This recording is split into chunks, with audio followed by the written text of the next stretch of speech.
बोलिए खाटू श्याम की जय। बोलिए बालाजी महाराज की जय। मित्रों नमस्कार। आप खुश रहें, प्रसन्न रहें। पिछले वीडियो में मैंने आपको चक्र, शंख और सीप को पहचानने की विधि बताई थी। मुझे पूरा विश्वास है कि आपने वो वीडियो पूरा देखा होगा और अब आप पहचान सकते हैं कि शंख, चक्र और सीप की आकृति कैसी होती है। इस वीडियो में मैं आपको हमारी उंगलियों में पाए जाने वाले चक्र और उन चक्रों का क्या प्रभाव होता है उसके विषय में बताऊंगा। मित्रों, दाहिने हाथ की हम चारों उंगली और अंगुष्ठ की बात करेंगे। दाहिने हाथ की बात इसलिए करेंगे कि ये हाथ जो है वो कर्म का हाथ माना गया है, और यदि बाएं हाथ में भी चक्र मिलते हैं तो उसका फल थोड़ा सा कम हो जाता है, घटता नहीं है। दूसरी एक विशेष बात मैं आपको और बता दूं कि चक्र तभी काम करता है पूरी शक्ति के साथ, पूरी ऊर्जा के साथ, जब वह जिस उंगली में स्थित है उसका पर्वत उन्नत हो, पुष्ट हो। यदि पर्वत उन्नत नहीं है, पुष्ट नहीं है, तो चक्र उतना लाभकारी नहीं होता है। ये स्पष्ट हो जाना चाहिए। केवल चक्र से ही काम नहीं चलता है, उसका पर्वत भी पुष्ट होना चाहिए। हम अपनी बात को शुरू करते हैं। बात को शुरू करने से पहले मैं आपसे एक निवेदन कर दूं, यदि आपने अभी तक इस चैनल को सब्सक्राइब नहीं किया है तो प्लीज नीचे दाहिनी तरफ सब्सक्राइब का बटन है, उसे तुरंत दबा दीजिए और पूरा वीडियो देखिए। वीडियो देखने के बाद में यदि पसंद आए तो इसे लाइक कीजिए और कमेंट कीजिए। तो चलिए मित्रों, मैं आपको बताता हूं कि कौन सी उंगली में चक्र हो तो वो क्या लाभ देता है, उसके क्या प्रभाव होते हैं। सबसे पहले हम बात शुरू करते हैं तर्जनी उंगली से। ये तर्जनी उंगली है, आपको मालूम है, गुरु पर्वत के ऊपर स्थित है। ये उंगली बहुत पावरफुल उंगली है। तर्जनी उंगली बहुत प्रभावी और बहुत पावरफुल है। देखिए, इसके अंदर से इलेक्ट्रोमैग्नेटिक वेव्स निकलती हैं। अगर आप किसी की तरफ उंगली करते हैं तो वो व्यक्ति तिलमिला जाता है। ये वो उंगली है, बड़ा प्रभाव है। ये गुरु गुरु के क्षेत्र के ऊपर स्थित है। यदि इस उंगली के प्रथम पोर पर चक्र है तो ऐसा व्यक्ति क्या होगा वो सुनिए अब आप। ऐसे व्यक्ति को सांसारिक समस्त सुख सुविधाएं प्राप्त होंगी और वह उन समस्त सुख सुविधाओं को भोगने वाला होगा। ऐसे व्यक्ति की तर्क शक्ति बड़ी गजब की होती है, यानी वो बहुत हाजिर जवाब होता है। ऐसे व्यक्ति के बहुत सच्चे मित्र होते हैं और वो मित्र उसके साथ ईमानदारी से व्यवहार भी करते हैं और ईमानदारी से उसकी सहायता भी करते हैं। यदि ऐसा व्यक्ति अध्यात्म की तरफ झुक जाए तो भी वो श्रेष्ठता प्राप्त करता है, और अमूमन ये देखा गया है कि ऐसे व्यक्ति अध्यात्म की तरफ भी उनका झुकाव होता है। दूसरा ये है कि स्पिरिचुअलिटी तो होती है इनमें, ये एक अच्छे इंसान भी होते हैं, क्योंकि बृहस्पति का जो पर्वत है वो पर्वत उन्नत है और इसके कारण से ये तर्जनी बहुत ही पावरफुल हो जाती है। ऐसे व्यक्ति जिनके हाथ की इस तर्जनी उंगली के प्रथम पोर पर चक्र होता है, ऐसे व्यक्ति सफल प्रोफेसर हो सकते हैं, अध्यापक हो सकते हैं, चिकित्सक हो सकते हैं, व्यापारी हो सकते हैं, बड़े नेता हो सकते हैं। कहने का आशय यह है कि ऐसे व्यक्ति उच्च पद पर आसीन होते हैं। तो मित्रों, तर्जनी उंगली का बड़ा महत्व है और ये बहुत ही महत्वपूर्ण उंगली है।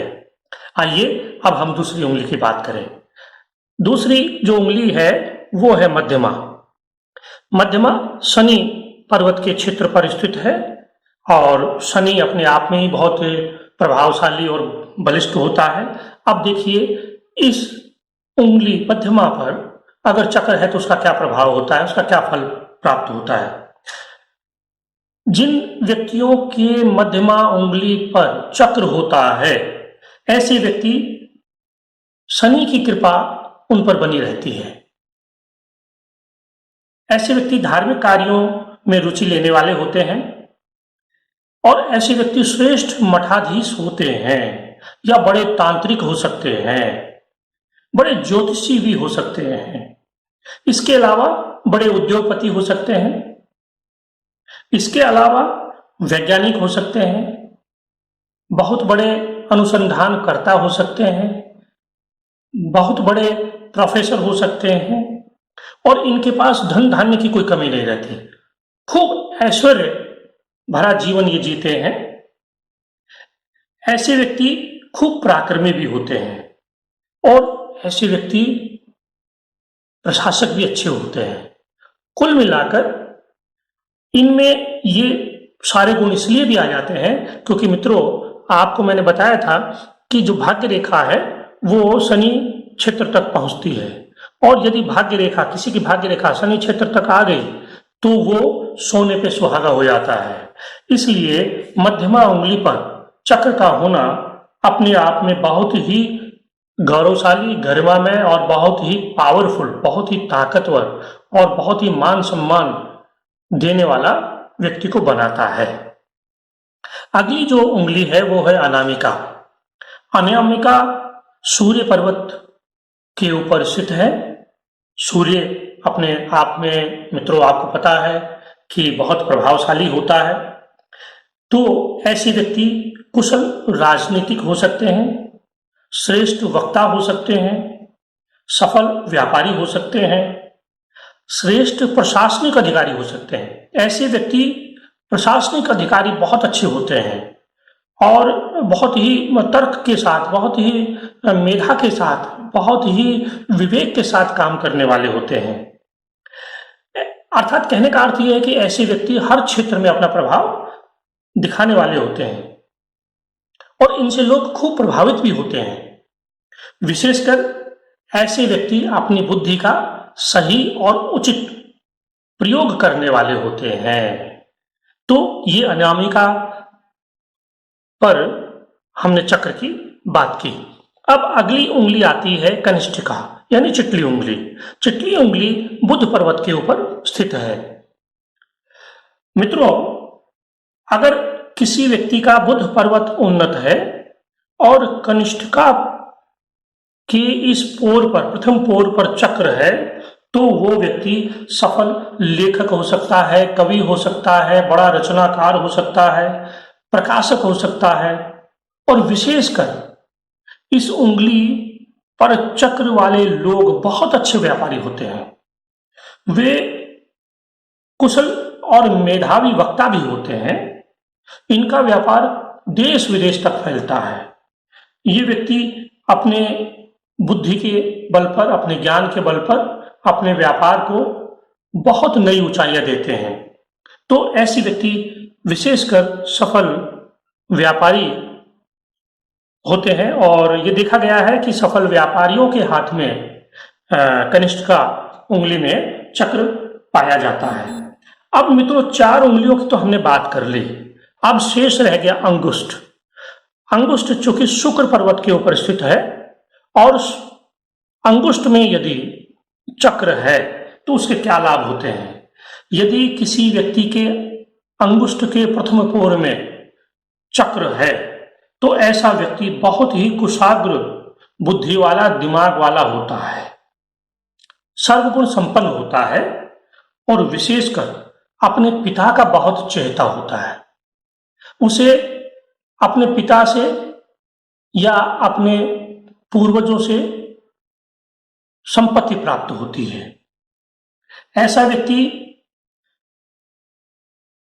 जीवन में, ऐसे व्यक्ति को कोई भी किसी प्रकार की कमी नहीं रहती। एक बात बहुत चेतावनी वाली, सावधानी वाली भी है इन लोगों के लिए।